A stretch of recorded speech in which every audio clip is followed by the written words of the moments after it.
दोस्तों जय हिंद, वंदे मातरम। मेरा नाम है सुरभ मछुआरी और आप देख रहे हैं ज्ञान जरा हट के। और आज इस वीडियो में 3-4 छोटी छोटी खबरें हैं, उनके बारे में हम लोग बात करेंगे। सबसे पहले बात करते हैं बांग्लादेश की पूर्व प्रधानमंत्री बोले तो शेख हसीना जी के बारे में, क्योंकि जैसा कि हम सभी लोग जानते हैं कि जब से बांग्लादेश के अंदर तख्ता पलट हुआ है और तख्ता पलट होने के बाद जब से अमेरिकियों का पपेट बोले तो मोहम्मद यूनुस बांग्लादेश के अंदर पावर में आया है, तब से ये आदमी बांग्लादेश का सत्यानाश करने पर तुला हुआ है। और इस पूरी प्रोसेस में क्योंकि इसके लिए सबसे बड़ा ऑब्स्टिकल शेख हसीना जी और शेख हसीना जी की पॉलिटिकल पार्टी यानी कि अवामी लीग है, इस वजह से पिछले 1 साल से ये बंदा लगातार शेख हसीना जी और उनकी पॉलिटिकल पार्टी को टारगेट कर रहा है। वो पॉलिटिकल पार्टी जिसने बांग्लादेश की इंडिपेंडेंस में सबसे बड़ा रोल प्ले किया है। अच्छा, वैसे यहाँ मैं आप लोगों को एक फन फैक्ट बताऊं कि बांग्लादेश की ये जो इंडिपेंडेंस की वॉर हुई थी, उस इंडिपेंडेंस की वॉर के दौरान मोहम्मद यूनिस का जो परिवार है, इस लफंगे का परिवार पाकिस्तान को सपोर्ट कर रहा था। इनफैक्ट उस वक्त पाकिस्तान की आर्मी ने जो पीस कम्युनिटीज बनाई थी, इस मोहम्मद यूनिस का बाप उन कम्युनिटीज का मेंबर हुआ करता था। एंड सबसे बड़ी बात, उस वक्त इस लफंगे का पूरा परिवार अमेरिका में रहा करता था। लेकिन इसके बावजूद आज की तारीख में ये लफंगा बांग्लादेश के अंदर जो हिस्ट्री बुक्स लिख रहा है, उसमें ये बंदर अपने बाप को फ्रीडम फाइटर बता रहा है। इसका कहना है कि बांग्लादेश के अंदर बांग्लादेश के लोगों ने वो जो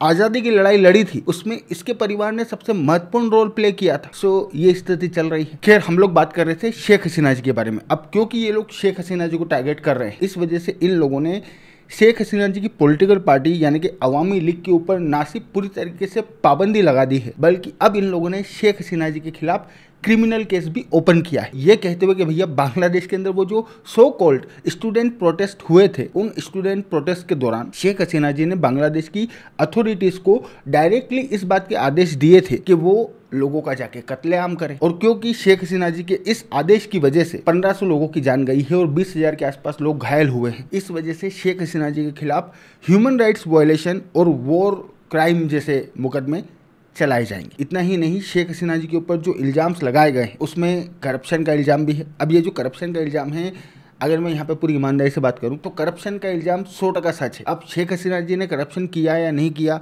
ये तो मेरे को नहीं मालूम, लेकिन शेख हसीना जी की पॉलिटिकल पार्टी के जो लोग हैं, इन लोगों ने ना सिर्फ करप्शन किया है, बल्कि बांग्लादेश का जो विदेशी मुद्रा भंडार है, उसमें भी इन लोगों ने झोल किया था। इनफैक्ट अगर आप लोगों को याद हो तो आज से तकरीबन 2.5 साल पहले मैंने आप लोगों के लिए इस टॉपिक पे वीडियो बनाया भी था। लेकिन इसके अलावा शेख हसीना जी के ऊपर ये जो इल्जाम लगाए गए हैं कि भैया शेख हसीना जी ने सिक्योरिटी फोर्सेस को सीधा आदेश दिया कि भैया वो जाके लोगों को मारे, और शेख हसीना जी के आदेश पे सिक्योरिटी फोर्सेस ने बांग्लादेश के अंदर लोगों का कत्लेआम किया, इन इल्जामों को हम लोग डायरेक्टली वेरीफाई नहीं कर सकते। अब तेजुल इस्लाम नाम का बांग्लादेश का जो चीफ प्रोसिक्यूटर है, जिसने शेख हसीना जी के खिलाफ ये सारी इन्वेस्टिगेशन करी है, उसका कहना है कि भैया उसके पास वीडियो एविडेंस भी है और क्रिप्टिक कन्वर्सेशंस भी हैं जो कि शेख हसीना जी और बांग्लादेश की सिक्योरिटी फोर्सेस के बीच में हुए हैं, प्लस 81 विटनेसेस भी हैं। बट अगेन, जब ये सारे एविडेंस दुनिया के सामने रखे जाएंगे, तब हम लोगों को पता चलेगा कि इन एविडेंस में कितना दम है। अच्छा, यहाँ पे सबसे मजेदार बात यह है कि जिस इंटरनेशनल क्राइम्स ट्रिब्यूनल के तहत शेख हसीना जी के खिलाफ ये सारे मुकदमे चलाए जाएंगे, जमात इस्लामी नाम की ये जो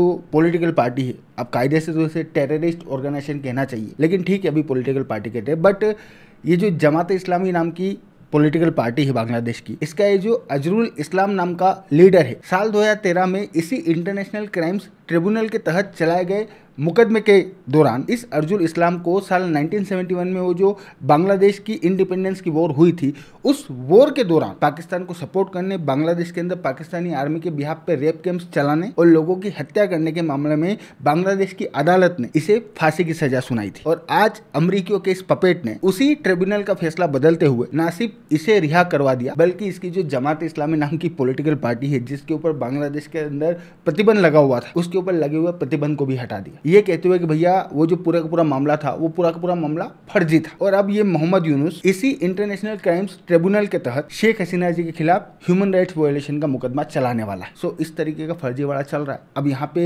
मकसद साफ साफ क्लियर है कि शेख हसीना जी को वॉर क्रिमिनल घोषित करना और भारत के ऊपर इस बात का प्रेशर बनाना कि भारत शेख हसीना जी को बांग्लादेश को सौंपे, ताकि बांग्लादेश के अंदर ये जो रेडिकल एलिमेंट है, जो कि बांग्लादेश में पाकिस्तान को सपोर्ट करते हैं, जिन्होंने साल 1971 की इंडिपेंडेंस वॉर में पाकिस्तान को सपोर्ट किया, जो कभी नहीं चाहते थे कि बांग्लादेश आजाद हो, ये शेख हसीना जी को मार सके। लिटरली बोल रहा हूँ, यही मकसद है, इसके अलावा और कोई मकसद नहीं है। इनको कैसे भी करके शेख हसीना जी और शेख हसीना जी के परिवार को खत्म करना है, और इस काम में इनकी मदद कर रहा है ये लफंगा। बट अगेन, चाहे जो कुछ भी हो, अब जिस तरीके से ये लोग शेख हसीना जी के खिलाफ मुकदमा चला रहे हैं, और क्योंकि सभी लोगों की मिली भगत है, इस वजह से इल्जाम भी साबित कर देंगे। भाई, बांग्लादेश के अंदर इस वक्त अदालतों की ये स्थिति है कि वो आदमी जिसके ऊपर रेप कैंप्स चलाने के इल्जाम थे, जिसके ऊपर लोगों के मर्डर करने के इल्जाम थे, उस आदमी को बांग्लादेश की अदालत ने फ्री कर दिया। जिसको डेथ सेंटेंस मिला था, उसे बोला कि बेटा जाओ एंजॉय करो। और जो हिंदू लीडर है, जिसके ऊपर सिर्फ एक झंडा फहराने का इल्जाम है, उसे अभी तक जमानत नहीं मिली। तो बांग्लादेश के अंदर ये स्थिति चल रही है। बट यहाँ पे हमारे लिए चिंता वाली बात यह है कि जब ये लोग शेख हसीना जी के खिलाफ ये पूरा मुकदमा चला के शेख हसीना जी को ह्यूमन राइट्स वायलेशन के लिए दोषी ठहरा देंगे, उसके बाद हम लोग शेख हसीना जी को भारत में कैसे रोकेंगे? क्योंकि उसके बाद में ये जो सो कॉल्ड इंटरनेशनल कम्युनिटी है, इन रियलिटी जिसका काम सिर्फ और सिर्फ वेस्टर्न इंटरेस्ट और वेस्टर्न एजेंडा को पुश करना होता है, ये लोग भारत के ऊपर प्रेशर बनाना शुरू कर देंगे। भारत की जो लीडरशिप है उसको ग्लोबल लेवल पे टारगेट करना शुरू कर देंगे कि भैया हम लोग एक वॉर क्रिमिनल को भारत के अंदर शरण दे के बैठे हुए हैं। सो प्लान पूरी तरीके से रेडी है। अब देखते हैं यहाँ से चीजें किस ओर जाती। ना इसके अलावा जो सबसे मजेदार खबर है वो है हमारे गोलू मोलू को लेके, क्योंकि भाई साहब ये जो आदमी है, ये आदमी इस वक्त व्हाइट हाउस के अंदर अमेरिका की प्रेसिडेंट की कुर्सी पे बैठा हुआ है।